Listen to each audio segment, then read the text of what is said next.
Find direction by avoiding these habits, these tips.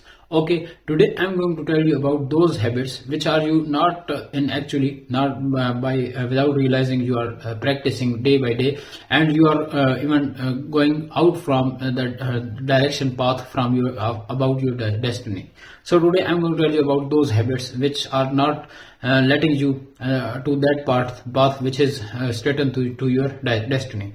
So here's the first thing, which is drifting through days. Drifting through days mean ever caught yourself just going with the flow, letting the days blend into one another without any real milestone or achievements. Okay, so their first motive would be is that's a classic sign of lacking direction. People who don't have a clear goal often fail into a pattern where one day is much like the next without purposeful action. So here's the alternative of this habit is to set your first goal, to set your clear goal. If your goal is clear, achievable, then you can be directionful in your life. No direction is out from your life. Now moving to next one, which is avoiding decisions. The decision making, if this quality is lacking yourself, if you are not good at decision making, then avoid this habit and become rich in this habit. Okay, I remember a time when I stood at the crossroads of my career, frozen by the sheer number of paths I couldn't take.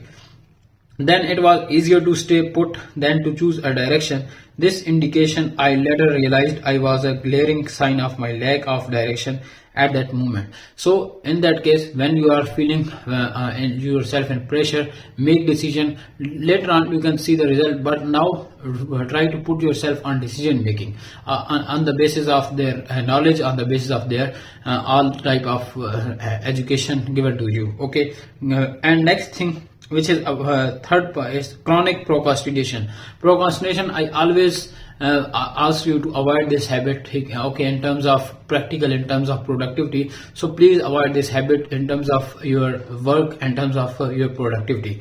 So this is also one of the bad example, bad habit that comes in your life if you and makes you non-directional. Okay, so now moving to our next habit, which is overcommitting mean when you feel yourself free from all kind of pressure, you are committing yourself that I will learn something, I will do this, and much more, and seamlessly it's looking some kind of unpractical and kind of unachievable. So make yourself committing, but at the limit time. Okay, at the limit of that commitment, like I don't indulge yourself in multitasking.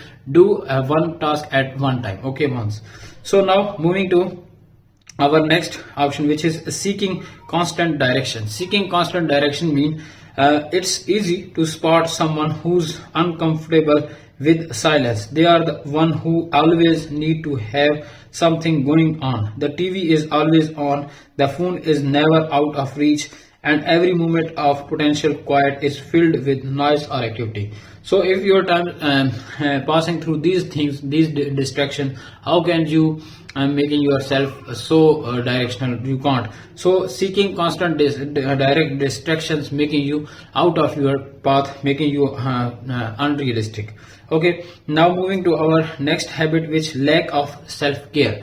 Lack of self-care is one of the bad example given by many psychologists that people use in their life, because when you feel good about yourself, when you feel good about your health, it makes you more sensible, it makes you more wiser. Okay, we already discussed this in our latest video of how to become wiser, so you can go and watch them also. It will clear all of your things from here. Now moving to our next point, which is fear of the failure, fear of the future. Fear of the future means you are living in present, but you are fearing about future, that what will comes to me, what will be my future, how can I get a job, how can I create my career, how can I earn 100,000 crores dollars in 1 year. So these kind of future fear makes you failure in your life, in your in your direction. Okay, and now moving to our next one, which is Relocatants to set goals. Relocatants to set goal, if I'm talking about this one, is setting goals is like drawing a map from your life's journey. It gives you a destination to aim for and a route to follow. However, when someone lacks direction, you will often find a reluctance to set any goal at all. If you are switching your goals day by day, first day you want to be a video editor, but after 2 to 3 days working on video editing, you feel it boring, and now you want to switch it from to graphic designer. But after working on graphic designing, after 2 to 3 hours you feel boring about graphic designing, and you want some kind of other things. So this switching of habits from one to another makes you more undirectional. So avoid from this also. Now moving to our ninth one, we say missing passion and enthusiasm. Missing passion and enthusiasm is like at the core of a life rich with direction is passion, an inner flame that propels us forward, fuel our dedication, and light up our every action with meaning and joy. So it's also seamlessly very important for you. Now reflecting on the journey, here you can also get notable accountability about yourself, and you can see what kind of habits are actually you are in yourself. So avoid these habits, and let's make yourself on the right path.